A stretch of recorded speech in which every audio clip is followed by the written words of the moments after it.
అందరికీ నమస్తే. Welcome to T Madhyam. నేను మీ వెంకటేష్ తెనాలి. వైఎస్ఆర్సీపీకి సంబంధించిన మాజీ మంత్రి ఎమ్మెల్యే కాకాని గోవర్ధన్ గారిని అరెస్ట్ చేయడం జరిగింది. ఆయన మీద వివిధ సెక్షన్లు దాదాపు ఒక 11 కేసుల వరకు కూడా ఆయన మీద పెట్టడం జరిగింది.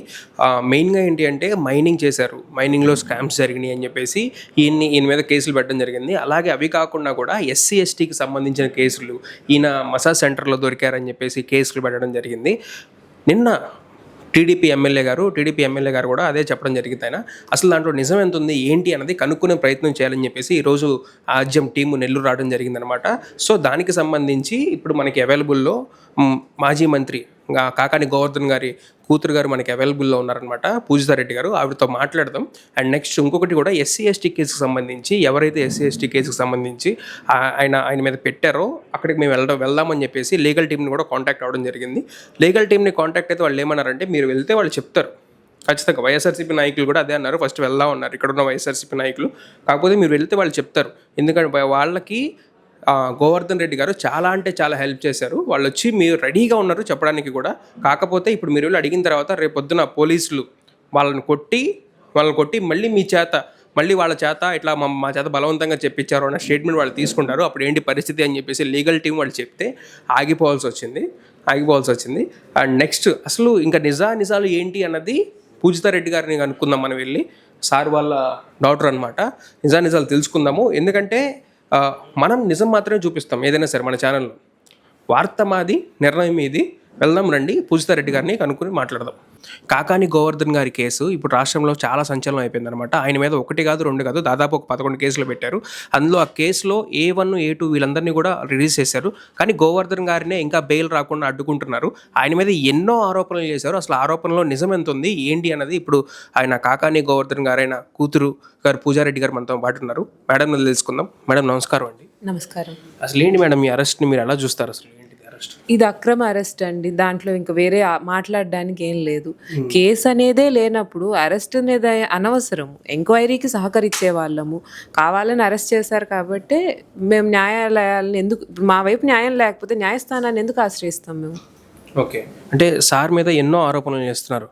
ఒక పక్క మైనింగ్ గురించి చేస్తున్నారు, ఇంకో పక్క టెర్రరిస్ట్ యాప్లు కూడా వాడారు అని చెప్పేసి చెప్తున్నారు. ఇంకొకటి మొన్న ఎమ్మెల్యే గారు కూడా మసాజ్ సెంటర్లో దొరికారు అని చెప్పేసి చెప్తున్నారు. దానిపైన మీ స్పందన ఏంటి? అన్నీ అబద్ధాలండి. ఇటువంటి దుష్ప్రచారాలు మా నాన్న మీద చేయడం వెంటనే ఆపేయాలి. ఆయన ఏ రకమైనటువంటి చట్ట వ్యతిరేక పనులు చెయ్యడు. అది నేను రాజకీయాల్లో ఉండినా ఉండకపోయినా ఆయన కూతురుగా నేను ఖచ్చితంగా చెప్పగలను. ఆయన చట్ట వ్యతిరేక పనులు ఈ రోజని కాదు ఎప్పుడూ చేయడు. కాకపోతే కోర్టు అనేటువంటిది ఈ కేసుని టేకప్ చేసింది. కోర్టు తేల్చాలి. కోర్టులోనే అటువంటి మాటలు ఏం వినిపించట్లేదు. మీడియాలో ఏటు పడితే అటు మాట్లాడుతున్నారు. ఇటువంటి దుష్ప్రచారాలు అనేది కరెక్ట్ కాదు. ఓకే, రాష్ట్రంలో నెల్లూరు జిల్లా చూసుకుంటే ఒక ప్రత్యేకంగా విద్యావంతులు ఉన్న జిల్లాగా కనిపిస్తుంది. గతంలో ఎప్పుడైనా ఇలాంటి సంఘటనలు మీరు చూడడం కానీ, లేకపోతే ఇలాంటి రాజకీయాలు ఎప్పుడైనా చూడడం కానీ జరిగిందా? నెల్లూరు రాజకీయాల్లోనే కాదు, రాష్ట్ర రాజకీయాల్లో కూడా ఇటువంటి సంఘటనలు మనం ఎప్పుడూ చూడలేదు. అంటే ఒక మనిషిని టార్గెట్ చేయొచ్చు, లేకపోతే ఆయన చేసిన తప్పుల్ని బట్టి వాళ్ళని కావాలని ఇబ్బంది పెట్టవచ్చు. కనీసం ఒక తప్పు చేశారని కానీ ఒక రిమార్క్ కూడా లేనటువంటి వ్యక్తి మీద అనవసరమైన తప్పుడు కేసులు పెట్టి దాని ద్వారా ఆయన ఇబ్బంది పెట్టాలనుకునేది అసలు చాలా తప్పు సంస్కృతి. అది రాకూడదు. ఓకే, అరెస్ట్ చేసిన తర్వాత ఫ్యామిలీ సిచ్యువేషన్ ఏంటి మేడం? మీరు ఏ రకంగా ఫీల్ అయ్యారు అసలు అరెస్ట్ చేసిన తర్వాత? డే 1 కేసు వచ్చినప్పటి నుంచి కావాలని ఎట్లో గట్లా అంటే ఈ కేసు నుంచి తప్పించుకుంటే ఇంకో కేసు మీదైనా అరెస్ట్ చేస్తారేమో అనేది మాకు ఉండింది. నిజం మా వైపు ఉంది కాబట్టి మేము అందరం ధైర్యంగా ఉన్నాం. బాధ అనేది ఉండకుండా ఉండదండి. నా తండ్రి ఇంట్లో 24 గంటలు తిరిగే మనిషి, ప్రజల్లో తిరిగే మనిషిని చూసే ఎన్ని రోజులైంది. అది బాధ ఉండకుండా ఉండదు. కానీ ఆయన వైపు న్యాయం ఉంది కాబట్టి మాకు న్యాయం జరుగుద్ది. ఆ ధైర్యం నాకుంది. ఓకే మేడం, పార్టీ హైకమాండ్ నుంచి కానివ్వండి, లేకపోతే జగన్మోహన్ రెడ్డి గారి దగ్గర నుంచి కానివ్వండి, మీకు ఏదైనా స్పందన వచ్చిందా? జగన్మోహన్ రెడ్డి గారు మాతో మాట్లాడారండి. ఆయన మాకు చాలా ధైర్యం చెప్పారు. అదేవిధంగా ఆయన నాన్న కేసు మీద కూడా శ్రద్ధ చూపిస్తున్నారు. అదే తెలిసిందే అందరికీ.